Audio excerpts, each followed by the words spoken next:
Mother's Videocast series. During this time of stay home, we are taking a look inward at our unique experiences, upward for divine direction, and then outward to see how God is working in our midst, even during this uncertain time. Today, I'm so excited to have you meet a friend of mine, Courtney Holmes. She is one of many young adults, amazing young adults at our church, Church of the Resurrection, and I just have loved getting to know her. She has been involved in various activities and events at church. She participates in Disciple Bible Study. She's gone on mission trips. She traveled to the Holy Land on the young adult group that went with Adam and learned so much at that time. I've had fun hearing about those stories. She serves on the church council and has found a small group connection in our very large church. And that's what I wanted to talk with her specifically about today. Just a couple other things. She currently is in a roommate, has an apartment with a roommate, but her roommate is gone a lot right now, serving as an ER nurse locally. And so Courtney has found this connection during this time to be something that's really important. And so I want us to talk a little bit about that and then about her upcoming move next week and the pleasant distraction that might provide once again during this time of just kind of crazy uncertainness. So welcome, Courtney. Thank you for joining us. How are you today? Good. Thank you so much for having me. Yay. Yeah.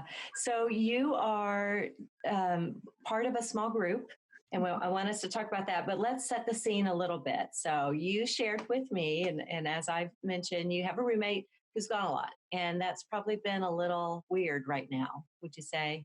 Yes, it's been a little bit weird. She was always had a really busy schedule and usually worked nights anyways, but now with everything that's going on, she's gone a lot more. And anytime she does come home, I'm glad to see her because it's a new face, but I'm also a little worried because she has been around patients. And so it's a mixed feeling of, yay, someone's here. And then, but you could leave again. It would be fine. Right. I'm sure she loves knowing that you're thinking of her as she's doing her very important work. But yeah, for you to be on your own, and I think you mentioned it's even been just a bit jarring right now. Mm-hmm, yes, I'm a very extroverted person, so I feed off of other people's energy, and so it's kind of difficult to just be by myself in this apartment and try and survive almost. Yeah. So I'm excited for you with your upcoming move, and you'll have a roommate that's a bit more present. Mm-hmm. Yeah, so I actually met her through church, through mutual friends, and so I'm very excited to have a change of scenery and have someone who we can kind of be in this together and really have just a companion. Yeah, absolutely. So, okay, tell me a little bit about your small group. So you are in a small group with some others. When did that all get going? And how long have you been together as a small group? Yeah, so a lot of us actually met when we were doing Disciple together. We did Disciple 1 and 2 together. And then in the break between Disciple 2 and 3, some of us got together saying, we love Disciple, we've learned so much, but I just can't commit to that much homework or that intensity of that Disciple requires. So we got together and decided to form our own group. So in a sense, we've been meeting for years, but also in another sense, we've been meeting for about a year and a half now. Yeah. And you select your own study curriculum and have kind of a start and a stop to those studies, I'm assuming. Yeah, so we started with letters of C.S. Lewis, the book. And so we read some letters and we talked about how his type of thinking is still relevant today, but also how is it different, and just trying to evaluate the Christian life both then and now and how influential he was in a lot of aspects. And then we've also done some podcasts. We've incorporated a few different podcasts, and the women's podcast, the Res Women's podcast, What Matters, has been included in that. So it's been really fun to listen to the podcast because it's a lot easier for some of our young adult members, because sitting down and reading, it takes time, whereas you can listen to a podcast while doing the dishes or anything, driving to work, and it's just easier for us to incorporate that. So it's been really great. Yay. Yeah, well, that makes me happy. Yay. That's awesome. So were you currently in the midst of a study when everything kind of shut down and the whole stay at home order began, or were you, I'm just wondering, like, what did you guys do when everything hit and we were all told, okay, you have to stay home, no longer can meet together? How did your group react? So we were kind of in a break for the holidays because, again, a lot of us will be traveling for the holidays. So we took a break, and then by the time we were going to pick back up is when everything really happened. That being said, we do a lot of social events together, so it wasn't like we weren't seeing each other or talking. We do a lot of game nights, and so we would have those types of fellowship opportunities.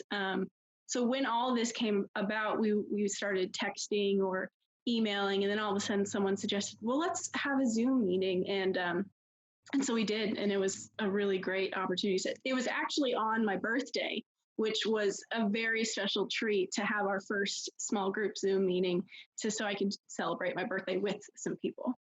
Absolutely. Oh, I love hearing that. So was there any resistance for anybody in your group to try Zoom? No, not really. I think at that point, everyone was just ready to see either some faces, some new faces, or just have a conversation. So everyone was really on board. And honestly, we had more people attend that than our last in-person meeting. Yeah, yeah.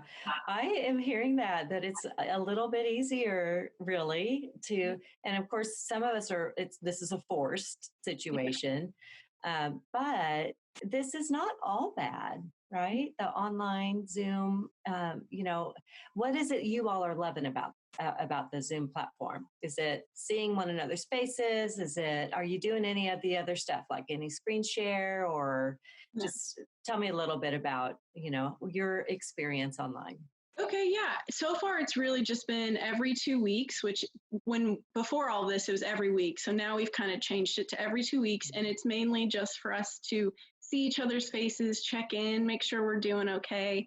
And we haven't quite had any like screen sharing fun stuff, but we joke around because one of our members is a elementary school teacher. And so she has to do a lot of these Zoom meetings with her students for reading books or just checking in. And so she would say she has a specific shirt she calls her Zoom shirt that she wears every time that she meets with them because it's a little bit nicer than a t-shirt and it looks good. And so anytime she's on the Zoom call with us, we either point out that she has it on or that has like a hoodie on or something. So it's been kind of fun to poke fun at each other and stuff like that. And then I actually got a package from a family member, and I unveiled everything that was in it, and I was like, I don't really know what this is. What do you guys think this is? And so they kind of helped me figure it out, and it's kind of fun just to, again, have that community. Absolutely. That's awesome. That's fun. And at the same time, like you mentioned, to see one another's faces and check in with one another, see how we're doing. I've been involved in, Zoom calls where we've prayed together online. I mean, are you also finding that there's just some really neat ways of connecting that, if you weren't able to do that online, that it would be a really big miss? Yes, Right now. for sure. Yeah, these people are basically my family. I mean, they've actually met my family who, when they visit, I make sure that they get to see all these people. So it's really nice just to be able to be in this together with someone and seeing like, okay, a lot of people that you've interviewed will be like, oh yeah, I shower each time I have to meet with other people, which is great. Everyone should shower anyways. But I mean, these people I'm so comfortable with. I was in a t-shirt and I had no makeup on yesterday during our meeting, and they're like, are you okay? You look tired. I'm like, I am tired. So it's been nice that it's just such a comfortable environment that I can just show up as I am, and we just hang out, and it's really nice. So Yeah, yeah, yeah.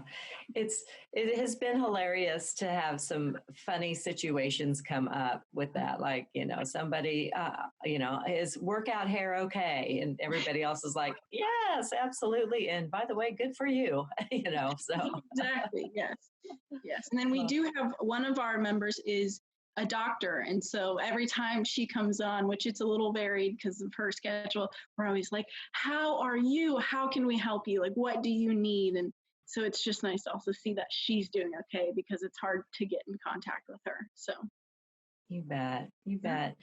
So you think maybe you guys will do Zoom for a while? I think so. We've talked last night, and because we're young adults, a lot of us have to travel either for work or just because we want to. And so I think by incorporating Zoom maybe every other week or into our curriculum, we'll actually get more participants that way. Yeah. I think some groups are finding that this is really a nice way to connect. I mean, once you learn maybe the technical part of it, or you have the appropriate technology. Sounds like your group, it was a snap. I'm sure trying to make it be a snap for others, but it will be something that we might stick with for a while for a variety of reasons, just like you've mentioned, depending on our work schedule, travel, and all of that. To me, it's just been such a blessing to see faces.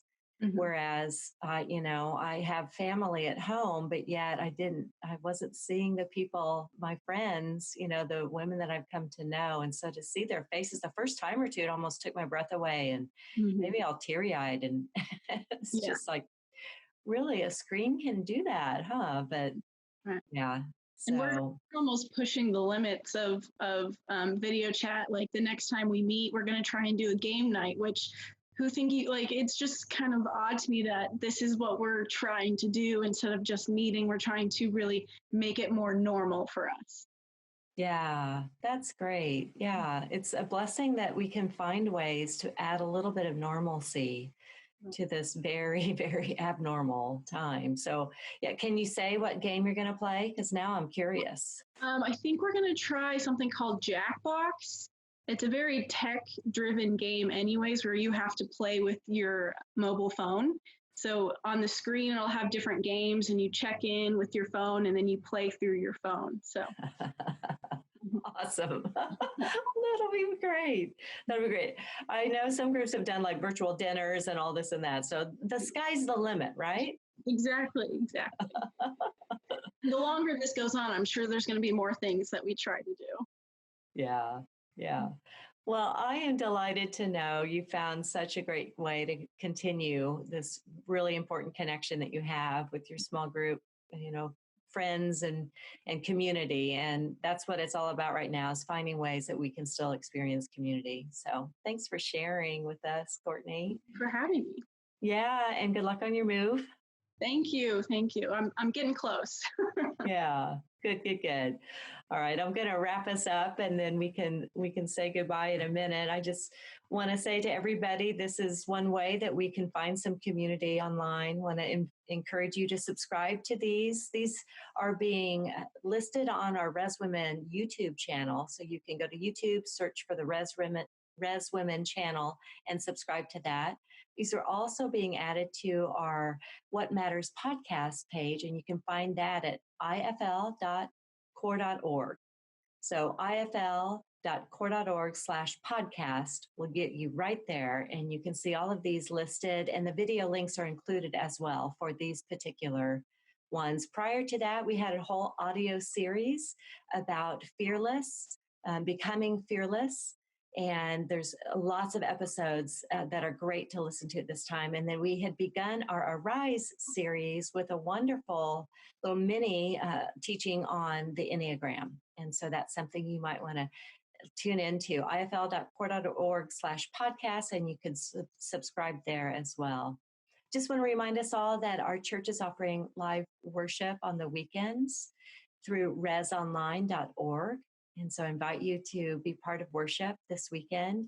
Every day, our pastors are giving great devotionals each morning on the church's Facebook page. And so you can find that at Church of the Resurrection Facebook page. And then Tuesday night Vespers with Pastor Adam Hamilton. They've been such an encouragement to me. So I invite you to tune into those on Reverend Adam Hamilton's Facebook page. And then finally, if you are not experiencing community in any way, shape, or form, join the teachings on Wednesday night. There's a new study about hope that's beginning tonight, Wednesday night. And you can find that at core.org and you'll see that listed. So, Courtney, thank you once again. It's just been a joy to talk with you today. And I wish you all the best. Enjoy the sunshine today, and we'll talk again soon, I'm sure. Bye for now. Bye.